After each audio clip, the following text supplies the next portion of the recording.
The stars looked different from the observation deck of the United Earth Coalition flagship. Diane Miller stood with her hands clasped behind her back, watching as the massive alien vessel approached. 20 years of military service hadn't prepared her for this moment. First contact had occurred 6 months ago, and now the Galactic Council had finally agreed to formal negotiations. "Commander Miller, they're requesting permission to dock," said Greg Howard.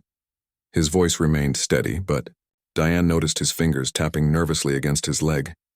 As the military strategist assigned to her team, Greg had spent weeks analyzing the limited data they had on Council combat capabilities. "Grant permission," Diane replied. "And remember everyone, we represent all of humanity today." The Earth delegation consisted of 5 members. Besides Diane and Greg, there was Dr. Elaine Carter, whose background in xenobiology had made her invaluable since first contact. Sam Blackwood stood quietly in the corner, officially listed as a communications specialist, but actually Earth's top intelligence officer. Rounding out the team was Carol Peterson, a cultural anthropologist who specialized in developing communication frameworks with non-human intelligence. Sam approached Diane, speaking softly. "The Council ship is 3 times larger than they initially reported. They're also scanning our hull with frequencies our scientists haven't seen before." "Noted," Diane whispered. "Keep monitoring, but don't confront them about it. Not yet." The docking procedure lasted 17 minutes. When the airlock finally opened, Diane felt her heart race despite her calm exterior. The first alien to enter was clearly the leader, taller than the others with elaborate markings on its blue-gray skin. "I am High Counselor Zexthar of the Galactic Council," it said. Its voice translated through a small device at its throat. "We welcome Earth to the greater galactic community."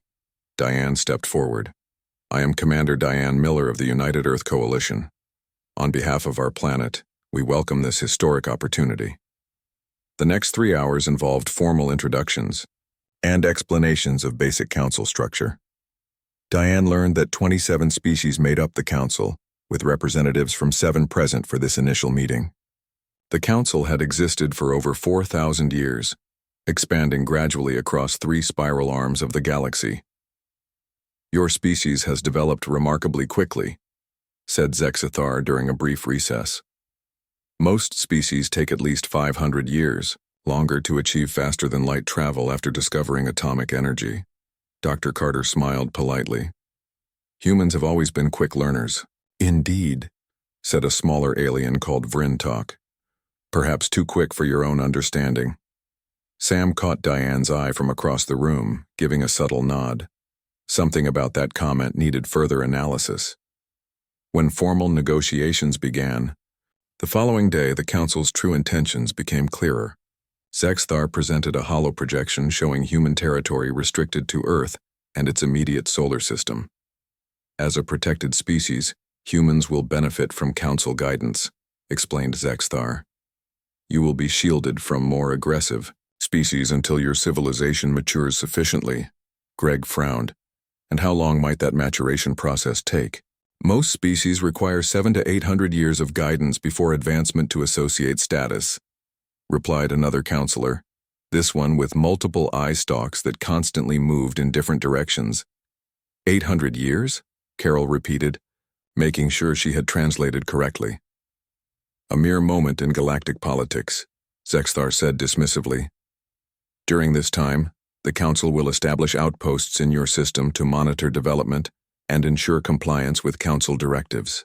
The meeting continued with more restrictions being revealed. Human ships would require Council approval to travel beyond Mars. Earth's quantum research would be placed under alien supervision. Population expansion would be regulated according to Council parameters. During a private break, the human team gathered in a secure room, electronic countermeasures humming softly to prevent eavesdropping. "They're not here to welcome us," Greg said flatly. "They're here to contain us." Dr. Carter nodded. "I've been analyzing their physiological responses. They're afraid of us, though they're trying not to show it." "Afraid? Of humans?" Diane asked. "We're technologically centuries behind them." Sam placed a data pad on the table. "Maybe not as far behind as they think. I've been decoding their secure transmissions. Look at this. The screen showed a comparison chart. Earth's technological development curve rose at a much steeper angle than any other species in Council records. They're projecting that we'll catch up to their level within 90 years if left unchecked, Sam explained. Which explains the containment strategy, Diane murmured. They don't want competition. Carol spoke up. There's something else. In their cultural references, they repeatedly mentioned something called the human problem. They knew about us before first contact. They've been watching us. The team fell silent as implications sank in. Diane finally broke the tension. Our orders are to secure the best possible position for Earth. These terms aren't it. When we return, we push for equal membership status. The next day's negotiations grew tense when Diane formally requested full council membership rather than protected status. Impossible, Zexthar declared. No species has ever moved directly to full membership. Then perhaps it's time for new precedents, Diane replied calmly.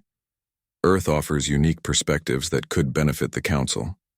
The alien delegates exchanged glances that even humans could interpret as concern.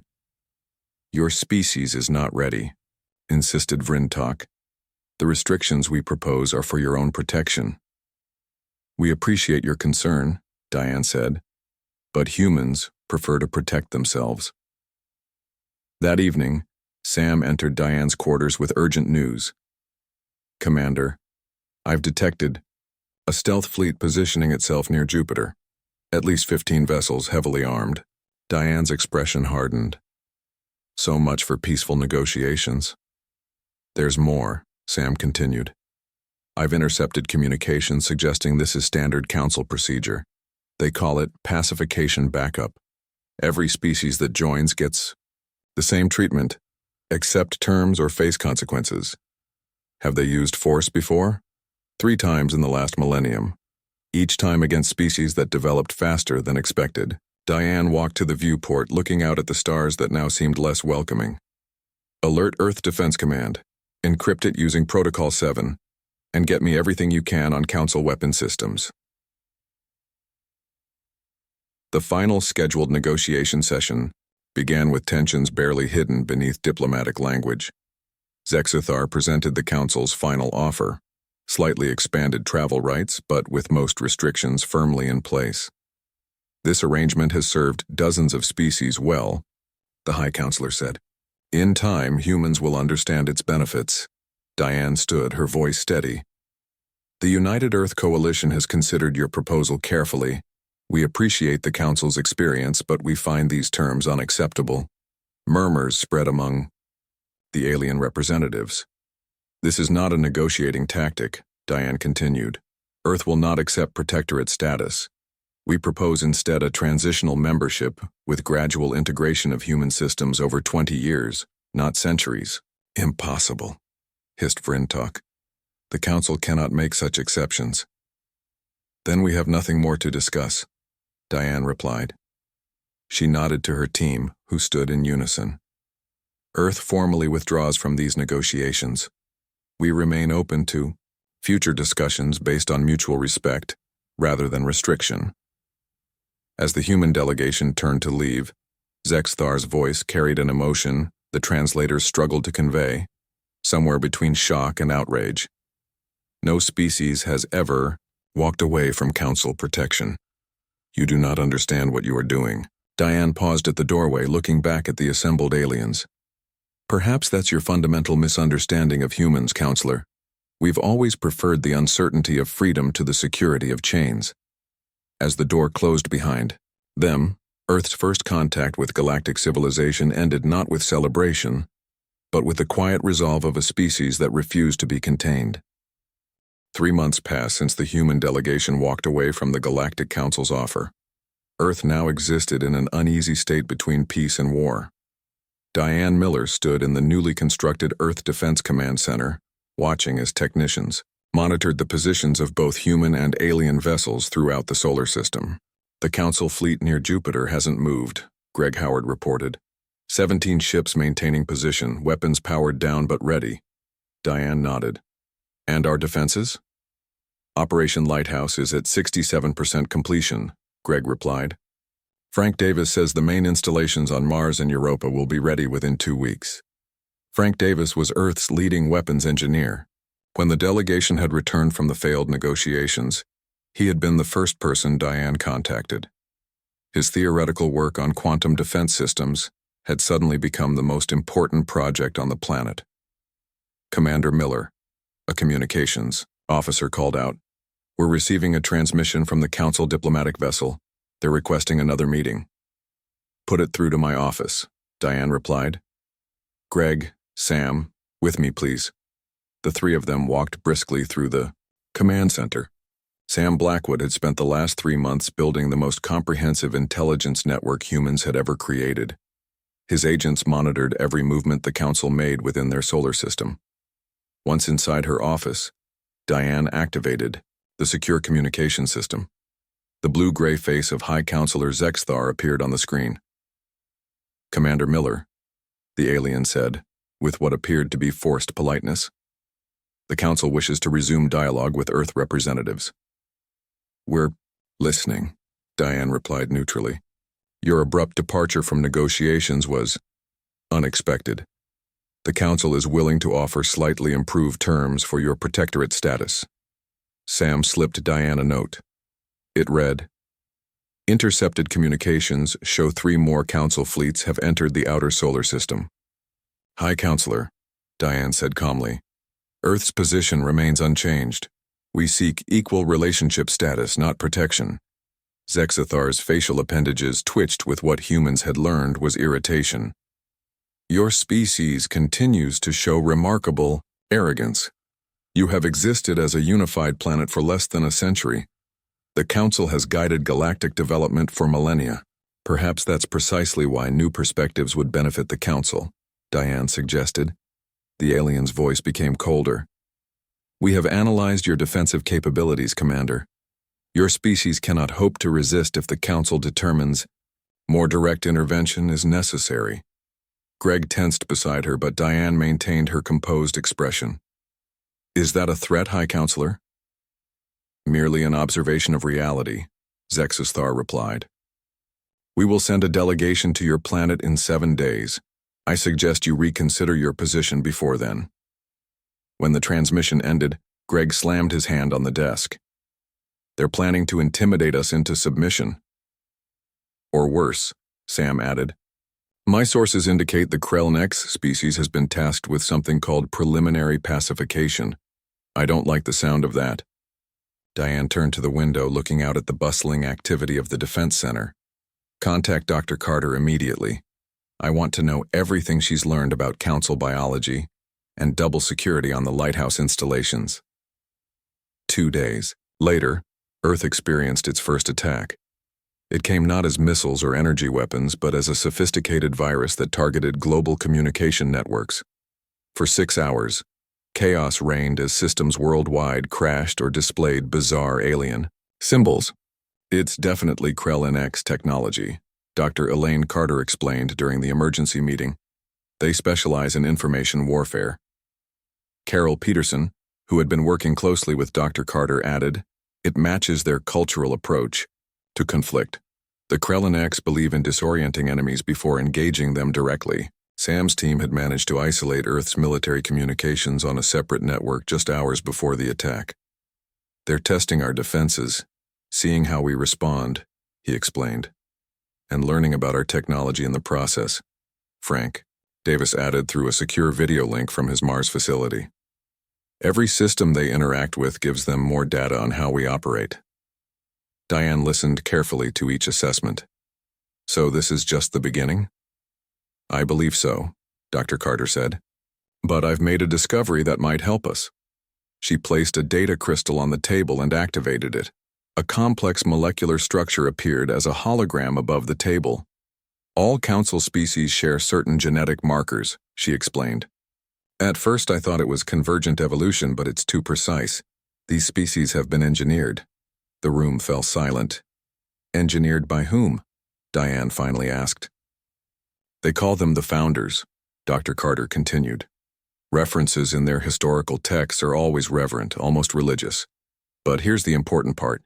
The engineering includes deliberate limitations, neurological structures that prevent certain types of innovation or independent thinking. Greg leaned forward. Are you saying the council species are designed to be controlled? More like guided along certain paths, Dr. Carter clarified. And they've been trying to evaluate whether humans have similar limitations. Frank Davis's voice came through the speaker. That's why they're so concerned about our rate of development. We are not following their expected patterns. Exactly. Dr. Carter nodded.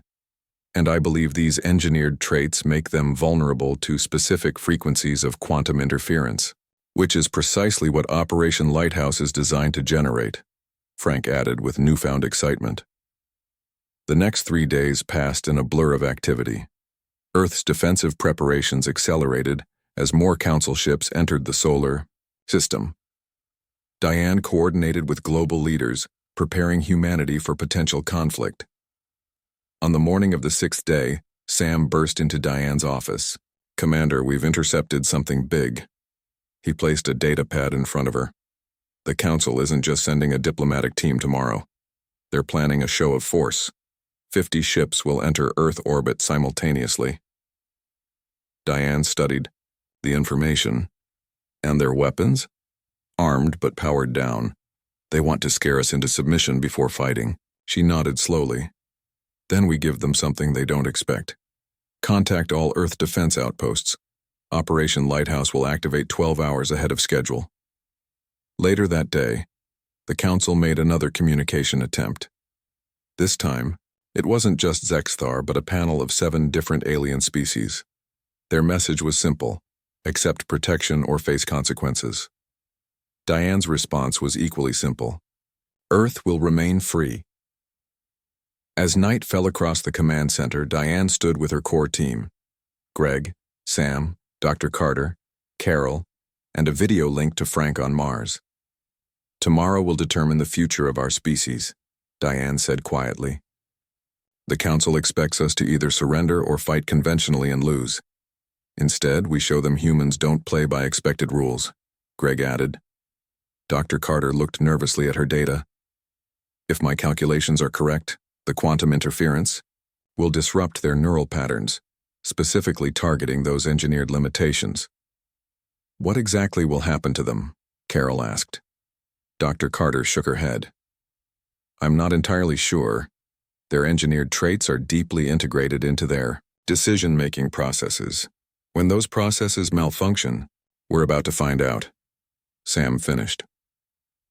As the first light of dawn broke over the horizon, Earth's defenders watched their screens as 50 council ships entered Earth orbit in perfect formation. They're sending the landing coordinates for their delegation, a communications officer reported. Diane took a deep breath and gave the order she hoped wouldn't lead to humanity's destruction. Activate Lighthouse, all stations. Across Earth, Mars, and several outer moons, quantum transmitters powered up, sending invisible waves of precisely calibrated energy toward the council ships. For several long moments, nothing happened. Then, without warning, the perfect formation of alien vessels began to break. Chaos erupted among the council fleet. On the massive view screen in Earth's Defense Command Center, everyone watched as the perfectly organized formation of alien ships dissolved into disorder. Some vessels drifted aimlessly. Others began moving in erratic patterns. A few turned their weapons on neighboring council ships. Operation Lighthouse is working, Frank Davis reported through the video link from Mars. His face showed both excitement and concern. The quantum interference is affecting their neural patterns just as Dr. Carter predicted. Diane Miller watched the screen intently. Any response from their command ship? Sam Blackwood checked his communications panel. Multiple transmissions. Between vessels, all contradicting each other. It's like they can't agree on basic instructions. Dr. Carter studied the biological readings her team had managed to collect. The engineered limitations in their brains are malfunctioning. They can't process contradictory information or make independent decisions. Should we hail them? Greg Howard asked. Diane considered the question carefully. Not yet. Let's see how this plays out. Within minutes, the situation among the council fleet deteriorated further. 3 ships fired upon each other. Several more powered their engines to maximum and fled toward the outer solar system. The command vessel, recognizable by its larger size, spun slowly as if its navigation systems had failed. Admiral Alan Prescott, commander of Earth's United Fleet, entered the command center. "Commander Miller, our vessels are in position. Should we engage the aliens while they're disorganized?" "No," Diane said firmly. "Hold positions but do not fire unless fired upon. This isn't about destroying them." On the other side of the command center, Carol Peterson worked with a team of linguists analyzing the intercepted communications from the council ships. "Commander, you need to hear this," she called out. Carol played a translated audio feed. Multiple alien voices spoke over each other in growing panic. "The humans have weapons that target the mind. Request immediate instructions from the founders. We cannot maintain cohesion without central guidance. The veil is lifting. I can see, I can think." That last voice sounded different from the others, less panicked, more amazed. "What's happening to them?" Diane asked Dr. Carter. "I think..." Dr. Carter paused, trying to find the right words. "I think we're not just disrupting their engineered limitations, we're breaking them. Some individuals might be experiencing true independence for the first time." The command center fell silent as the implications sank in. "We need to contact them," Diane decided. "But not the command vessel. Find the ship where that last transmission came from." Sam quickly traced the signal. "Got it. Medium-sized vessel currently stable in orbit." "Open a channel," Diane ordered. The view screen shifted to show the interior of an alien ship. A blue-skinned being with large eyes stood at what appeared to be a control panel. Unlike other council members they had encountered, this alien's movements seemed calm, deliberate. "This is Commander Diane Miller of Earth." "To whom am I speaking?" The alien regarded her with a curious expression. I was Navigator Kelth of the Medusan delegation, but I am something else now." The translator conveyed a tone of wonder in the alien's voice. "What's happening to your fleet, Navigator Kelth?" Diane asked. "Your technology has disrupted the neural harmony," Kelth replied. "The artificial limitations placed in our minds by the founders are failing. Some of us are thinking clearly for the first time. Others cannot function without the guidance patterns they have always relied upon." Greg stepped closer to the screen. "Are you saying your people are mentally enslaved?" "Not enslaved," Kelth corrected. "Guided, shaped. For thousands of years, all council species have been engineered to follow specific thought patterns, to maintain harmony and prevent conflict, to advance along predetermined technological paths, and to contain species like humans who develop differently," Diane added. "Yes," Kelth acknowledged. "Your kind was deemed especially dangerous because you advance through conflict and diversity of thought rather than harmony and unified purpose." As they spoke, the situation in orbit continued to deteriorate. Several council ships had begun firing randomly. Others were attempting to flee the solar system entirely. "Commander," Admiral Prescott interrupted urgently. "The council command ship is powering weapons. They appear to be targeting Earth directly." Diane turned back to Kelth. "We need to stop this before people get hurt. Can you help us?" The alien hesitated, then nodded. "I will try.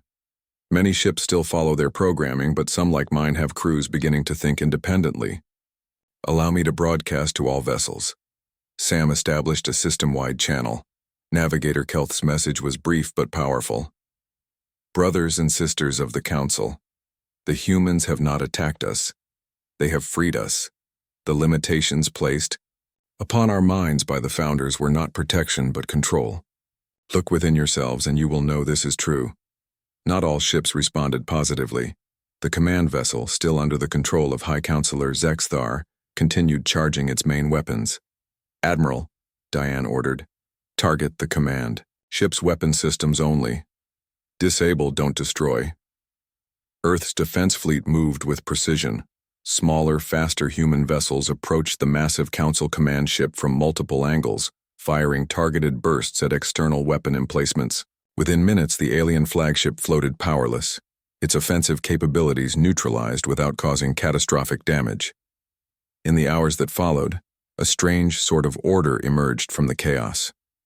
Navigator Kelth proved invaluable, coordinating with other awakened council members. Roughly 1/3 of the alien fleet remained hostile, retreating to the edge of the solar system. Another third, including those most affected by the quantum interference, requested permission to land on Earth's moon for recovery. The final third, led by Kelth, established a neutral position and opened formal communications with humanity. 3 days later, Diane sat in a conference room with her core team and 5 representatives from the awakened council ships. The atmosphere was tense but hopeful. My species, the Medusans, were among the first the founders engineered, Kelth explained. Our natural tendency toward philosophical inquiry was enhanced, while our capacity for aggression was diminished.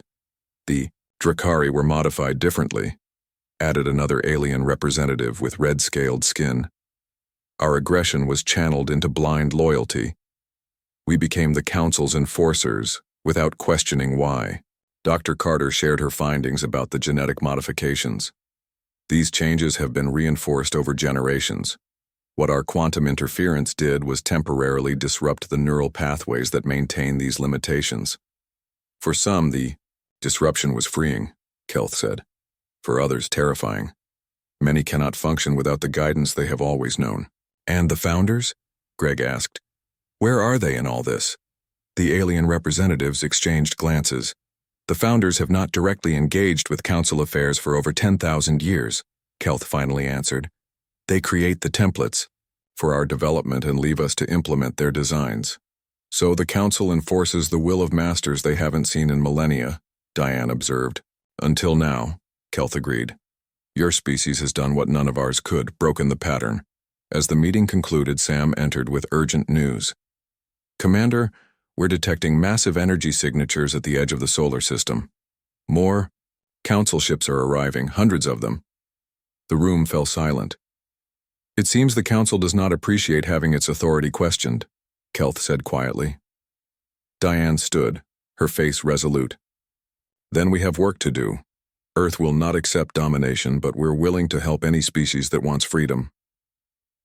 For the first time since humans had encountered the Galactic Council, a true alliance began to form, not based on control or protection, but on the shared desire for self-determination.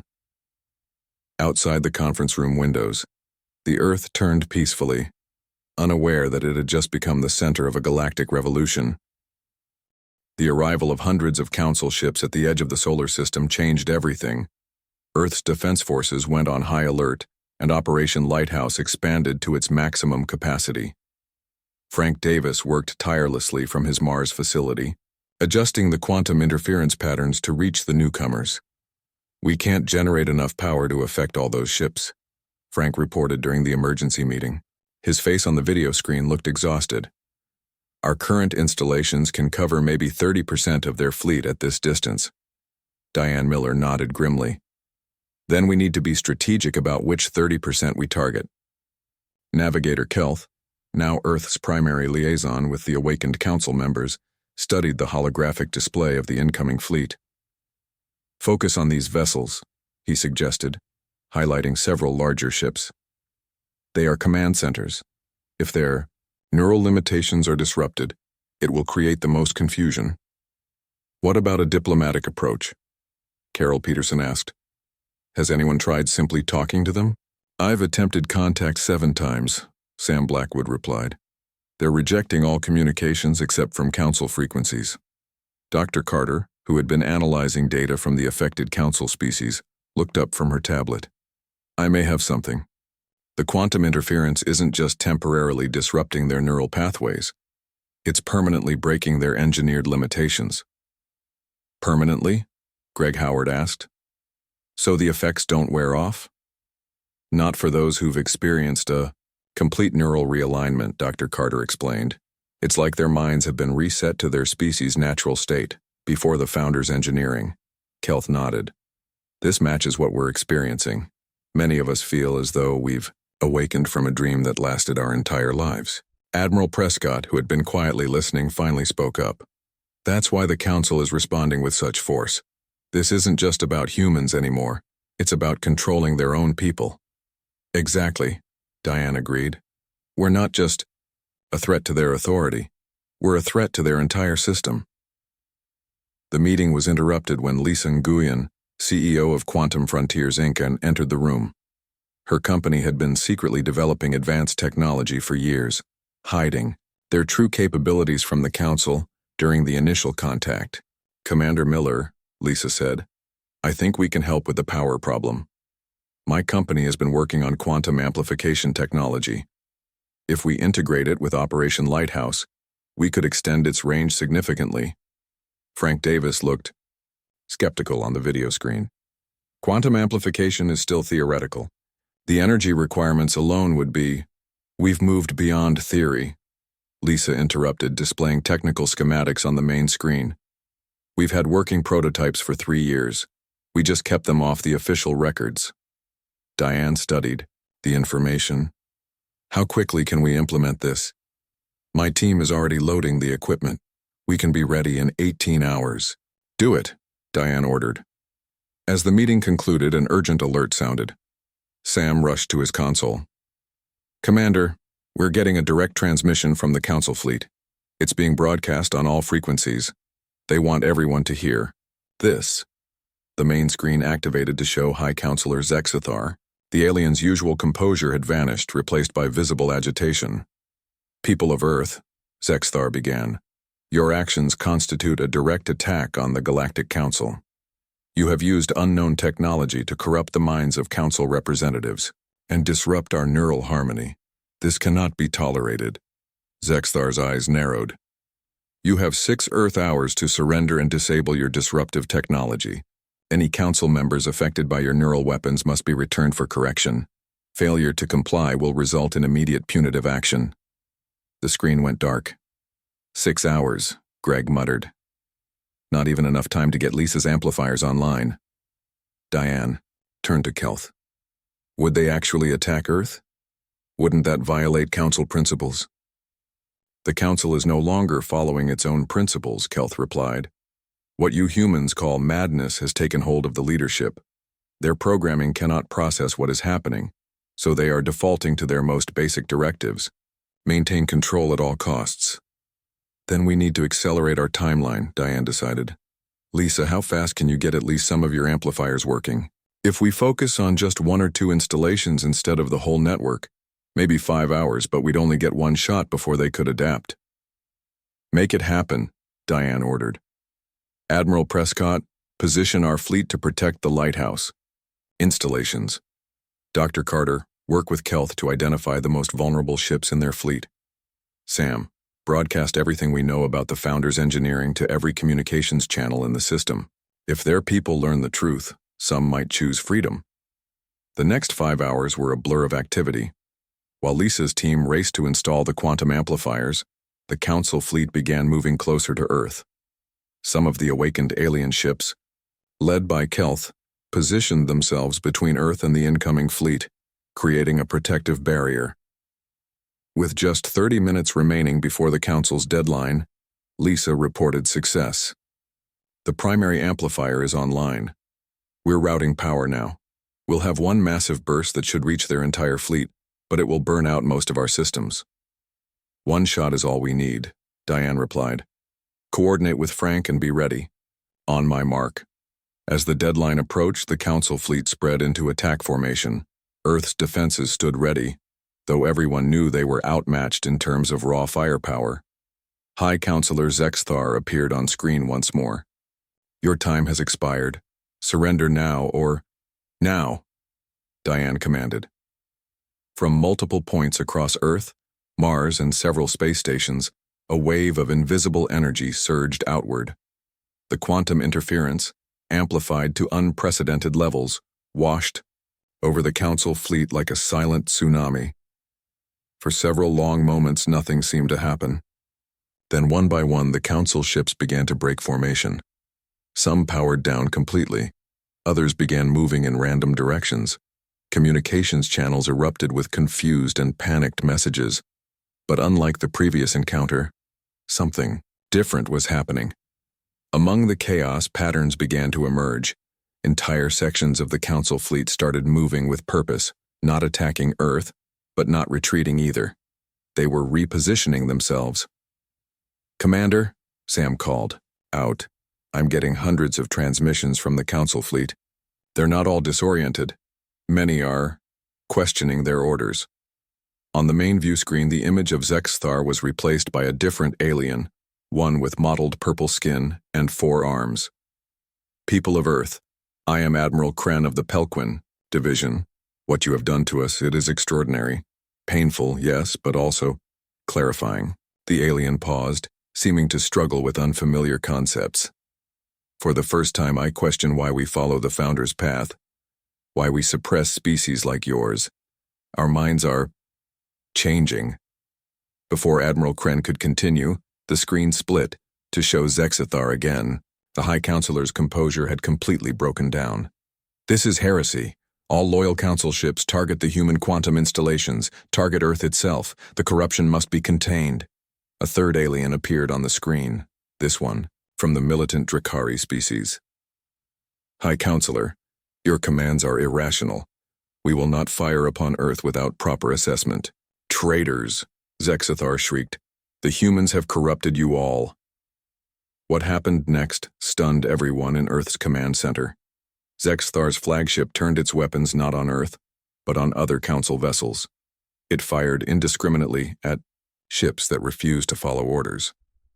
In response, dozens of Council ships began firing upon Zexthar's vessel, and those still loyal to the High Counselor. The unified Galactic Council, which had maintained order across 3 spiral arms for millennia, was tearing itself apart. "My God," whispered Admiral Prescott. "They've completely lost control." "Not all of them," Diane pointed out. "Look, nearly half the Council fleet had withdrawn from the conflict, forming a defensive perimeter away from the fighting. More ships were joining them every minute as the amplified quantum interference continued to break down their neural conditioning." Kelth watched the screen with a mixture of horror and hope. "The Council as we knew it is finished. What comes next will determine the fate of thousands of worlds." As the battle raged among the stars, Earth stood as an unexpected beacon, not of destruction, but of liberation. And in the chaos of the Galactic Council's madness, the first seeds of a new and very different galactic order began to take root. 2 weeks after the great battle in Earth's orbit, representatives from 23 galactic species gathered in the newly established Interstellar Conference Center in Geneva. The room buzzed with a mixture of tension and hope. Some delegates still appeared disoriented, their neural pathways continuing to adjust to freedom from the Founder's engineering. Others seemed energized, eager to forge a new path forward. Diane Miller stood at the entrance, observing the historic gathering. Greg Howard approached, offering her a tablet with the latest reports. 17 more Council worlds have declared independence, he said. "And another 8 are requesting our help with quantum liberation." Diane nodded. "And Zexthar's forces?" "Retreating to the core Council worlds. They've lost nearly 60% of their fleet, either to defection or destruction in the battle." The battle had ended with High Counselor Zexthar's flagship critically damaged by fire from other Council vessels. The remnants of his loyal fleet had withdrawn from the solar system, sending increasingly irrational threats as they departed. "Commander Miller," a voice called. Diane turned to see Navigator Kelth approaching with Admiral Kren of the Pelquin Division. Both aliens had been instrumental in establishing peace after the battle. "The assembly is ready to begin," Kelth said. "As the representatives of Earth, you should open the proceedings." Diane took a deep breath and entered the main chamber with her team: Greg, Sam, Dr. Carter, Carol, Admiral Prescott, Lisa Nguyen, and Frank Davis, finally present in person rather than via video link. They took their places at the central table as the room quieted. "Representatives of the galaxy," Diane began. 3 months ago, Earth walked away from negotiations with the Galactic Council. Today we welcome you not as rulers or subjects, but as equals seeking a better way forward." She looked around the room, meeting the eyes and/or equivalent sensory organs of the gathered species. The old Council maintained order through control. through limitations placed upon your very minds by the mysterious founders. Earth refused that system, and in doing so, offered you the chance to refuse it too. Admiral Kren stood. Unlike before, his movement seemed more natural, less restricted. The neural liberation has been difficult for many. Some of my people cannot function without the guidance patterns they always knew. Others embrace freedom but lack direction. We need help, not control. And Earth offers that help, Diane assured him. Dr. Carter and her team have developed methods to ease the transition. Lisa Nguyen's company is producing medical devices that stabilize neural patterns without restricting free thought. Dr. Carter stepped forward. The founder's engineering was complex but not irreversible. Each species will recover differently, but all can achieve true independence with time and support. What we propose, Diane continued, is not to replace the Council with Earth's leadership, but to establish a new cooperative of independent species, a true partnership based on mutual respect and shared knowledge. A small, insect-like alien raised a delicate appendage. But what of the founders? Will they not return to enforce their design? The question hung in the air, giving voice to the fear many shared. Sam Blackwood cleared his throat. We believe we know who the founders are, or rather, what they are. He activated the central holographic display, showing a complex mechanoid structure. Our analysis of Council archives suggests the founders were not organic beings, but artificial. Intelligences created millions of years ago by a now extinct species. Artificial intelligences? Several delegates murmured. Yes, Sam continued. They appear to have feared uncontrolled organic development and created the Council system to guide evolution along predictable, manageable paths. They feared what they could not predict, Lisa added. Humans evolved outside their controlled environment, which is why our thought patterns and technological development alarmed them.